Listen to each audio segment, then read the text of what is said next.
સુરતના અલથાણામાં ગત રાત્રિના 8:15 વાગ્યાની આસપાસ પાટીદાર સમાજની 12 વર્ષની દીકરી એટલાન્ટા મોલના ટ્યુશનમાંથી ઘરે જઈ રહી હતી।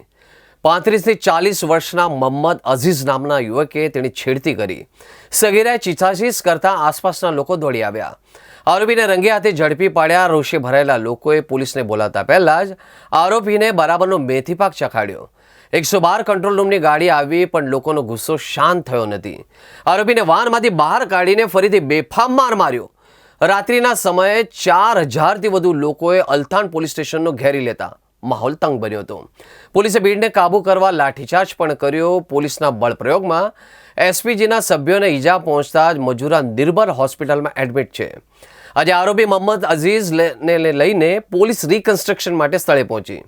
એ પહેલાં જ પાટીદાર સમાજ સહિતના લોકો મોટી સંખ્યામાં એકત્રિત થયા। અહીં કેટલાક લોકોએ ભાજપ જિંદાબાદ અને પોલીસ જિંદાબાદના નારા લગાવતા પાટીદાર આગેવાનોમાં રોષ જોવા મળ્યો।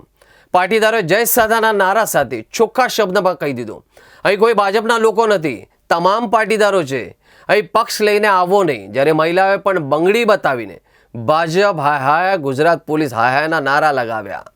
સુરતના અલથાણ વિસ્તારમાં સગીરાની છેડતીની ઘટનાના પગલે પાટીદાર સમાજ અને સ્થાનિક લોકોમાં પ્રચંડ આક્રોશ ફાટી નીકળ્યો। પરિણામે મોટી સંખ્યામાં લોકો રસ્તા પર ઉતરી આવ્યા। આરોપી મોહમ્મદ અઝીઝને સાથે રાખીને ઘટના સ્થળે રિકન્સ્ટ્રક્શનની પ્રક્રિયા હાથ ધરી। ત્યારે ઉશ્કેરાયેલા ટોળાએ પોલીસ સુરક્ષા વચ્ચે જ આરોપી પર હુમલો કરી તેને સરેઆમ લાફા ઝીંકી દીધા।